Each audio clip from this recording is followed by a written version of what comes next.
Good morning. Hope you are doing well today and that you got a great night worth of sleep.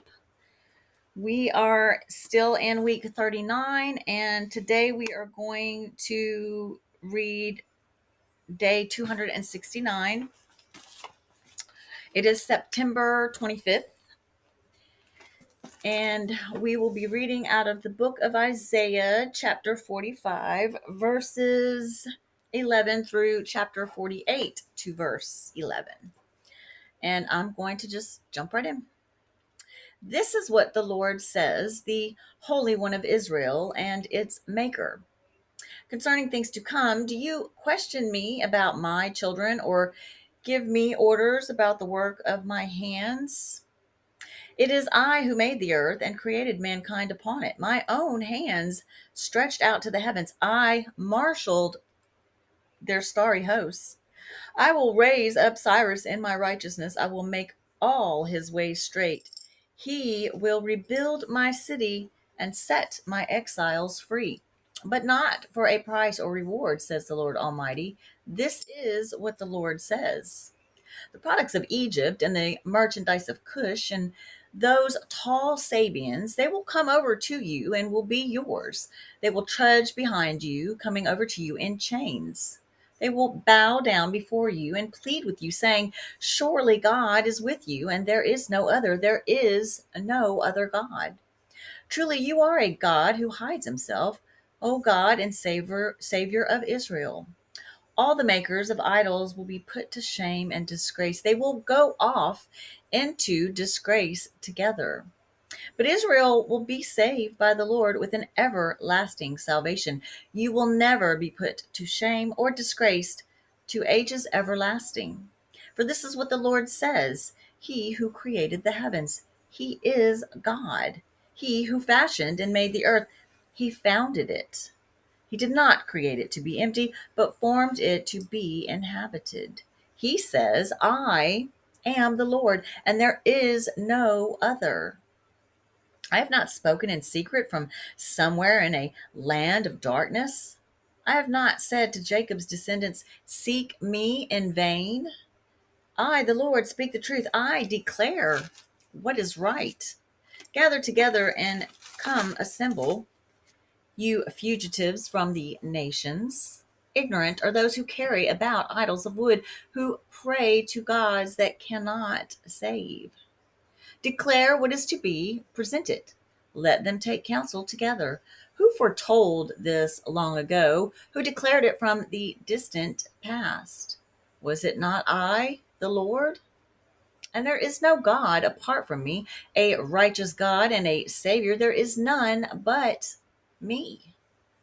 Turn to me and be saved, all you ends of the earth, for I am God and there is no other.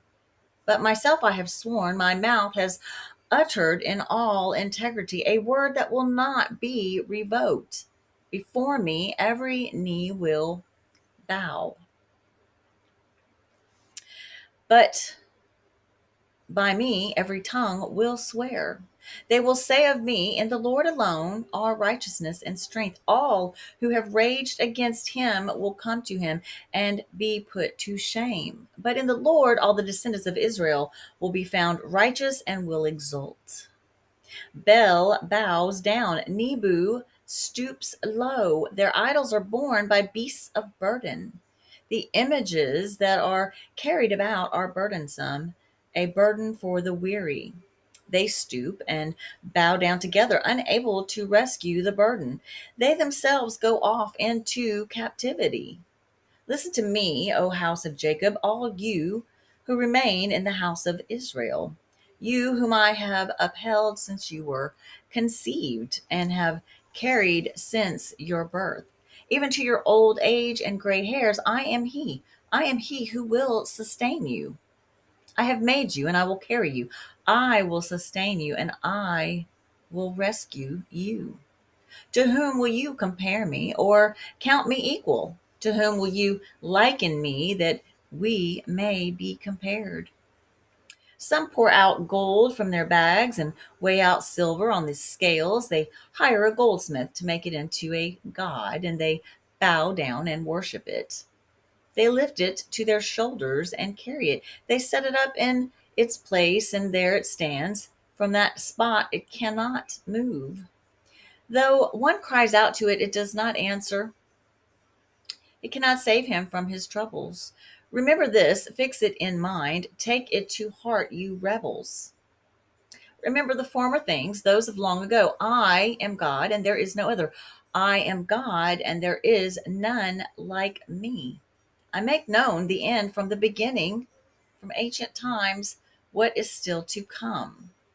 I say, my purpose will stand, and I will do all that I please. From the east I summon a bird of prey, from a far off land a man to fulfill my purpose. What I have said, that will I bring about. What I have planned, that will I do. Listen to me, you stubborn hearted, you who are far from righteousness. I am bringing my righteousness near. It is not far away, and my salvation will not be delayed. I may grant salvation to Zion, my splendor to Israel. Go sit in the dust, virgin daughter of Babylon. Sit on the ground without a throne. Daughter of the Babylonians, no more will you be called tender or delicate. Take millstones and grind flour. Take off your veil. Lift up your skirts, bare your legs, and wade through the streams. Your nakedness will be exposed, and your shame uncovered. I will take vengeance. I spare no one. Our Redeemer, the Lord Almighty, is his name, is the Holy One of Israel. Sit in silence, go into darkness, daughter of the Babylonians. No more will you be called Queen of Kingdoms. I was angry with my people and desecrated my inheritance. I gave them into your hand, and you showed them no mercy. Even on the aged, you laid a very heavy yoke. You said, I will continue forever, the eternal Queen. But you did not consider these things or reflect on what might happen. Now then, listen, you wanton creature, lounging in your security and saying to yourself, I am, and there is none besides me. I will never be a widow or suffer the loss of children. Both of these will overtake you in a moment, on a single day. Loss of children and widowhood, they will come upon you in full measure, in spite of your many sorceries and all your potent spells. You have trusted in your wickedness and have said, no one sees me. Your wisdom and knowledge mislead you when you say to yourself, I am, and there is none besides me. Disaster will come upon you, and you will not know how to conjure it away. A calamity will fall upon you that you cannot ward off with a ransom. A catastrophe you cannot foresee will suddenly come upon you. Keep on then with your magic spells and with your many sorceries, which you have labored at since childhood. Perhaps you will succeed. Perhaps you will cause terror. All the counsel you have received has only worn you out. Let your astrologers come forward, those stargazers who make predictions month by month. Let them save you from what is coming upon you. Surely they are like stubble, the fire will burn them up. They cannot even save themselves from the power of the flame. Here are no coals to warm anyone. Here is no fire to sit by. That is all they can do for you. These you have labored with and trafficked with since childhood. Each of them goes on in his error. There is not one that can save you. Listen to this, O house of Jacob, you who are called by the name of Israel and come from the line of Judah, you who take oaths in the name of the Lord and invoke the God of Israel, but not in truth or righteousness. You who call yourselves citizens of the holy city and rely on the God of Israel, the Lord Almighty is his name. I foretold the former things long ago. My mouth announced them, and I made them known. Then suddenly I acted, and they came to pass. For I knew how stubborn you were. The sinews of your neck were iron, your forehead was bronze. Therefore, I told you these things long ago before they happened. I announced them to you so that you could not say, my idols did them, my wooden image and metal god ordained them. You have heard these things. Look at them all. Will you not admit them? From now on, I will tell you of new things, of hidden things unknown to you. They are created now and not long ago. You have not heard of them before today. So you cannot say, yes, I knew of them. You have neither heard nor understood. From of old, your ear has not been open.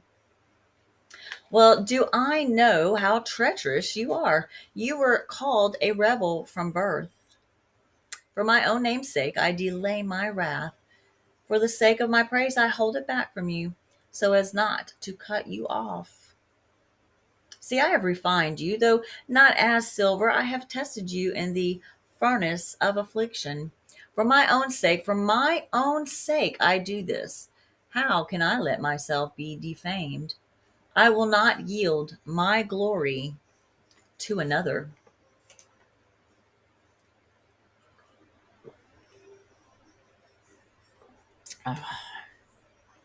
All right, now we're going to move into New Testament. We will be reading from the book of Ephesians, chapter 4, verses 1 through 16. As a prisoner for the Lord, then, I urge you to live a life worthy of the calling you have received. Be completely humble and gentle. Be patient, bearing with one another love. Make every effort to keep the unity of the Spirit through the bond of peace. There is one body and one Spirit, just as you were called to one hope when you were called. One Lord, one faith, one baptism, one God and Father of all, who is over all and through all and in all. But to each one of us, grace has been given as Christ apportioned it. This is why it says, when he ascended on high, he led captives in his train and gave gifts to men. What does he ascended mean except that he also descended to the lower earthly regions? He who descended is the very one who ascended higher than all the heavens in order to fill the whole universe. It was he who gave some to be apostles, some to be prophets, some to be evangelists, and some to be pastors and teachers, to prepare God's people for works of service, so that the body of Christ may be built up until we all reach unity in the faith and in the knowledge of the Son of God and became mature, attaining to the whole measure of the fullness of Christ. Then we will no longer be infants, tossed back and forth by the waves and blown here and there by every wind of teaching and by the cunning and craftiness of men in their deceitful scheming. Instead, speaking the truth in love, we will in all things grow up into him who is the head, that is Christ. From him, the whole body, joined and held together by every supporting ligament, grows and builds itself up in love as each part does its work. Now we will read out of the book of Psalm, chapter 68, verses 19 through 35. Praise be to the Lord, to God our Savior, who daily bears our burdens. Our God is a God who saves. From the sovereign Lord comes escape from death. Surely God will crush the heads of his enemies, the hairy crowns of those who go on in their sins. The Lord says, I will bring them from Bashan. I will bring them from the depths of the sea, that you may plunge your feet in the blood of your foes. And while the tongues of your dogs have their share, your procession has come into view, O God, the procession of my God and King into the sanctuary. In front are the singers, after them the musicians, with them are the maidens playing tambourines. Praise God in the great congregation, praise the Lord in the assembly of Israel. There is the little tribe of Benjamin leading them. There the great throng of Judah's princes, and there the princes of Zebulun and of Naphtali. Summon your power, O God. Show us your strength, O God, as you have done before. Because of your temple at Jerusalem, kings will bring you gifts. Rebuke the beast among the reeds, the herd of bulls among the calves of the nations. Humbled, may it bring bars of silver. Scatter the nations who delight in war. Envoys will come from Egypt. Cush will submit herself to God. Sing to God, O kingdoms of the earth. Sing praise to the Lord, to him who rides the ancient skies above, who thunders with mighty voice. Proclaim the power of God, whose majesty is over Israel, whose power is in the skies. You are awesome, O God, in your sanctuary. The God of Israel gives power and strength to his people. Praise be to God. And last but not least, we have the book of Proverbs, chapter 24, verses 3 and 4.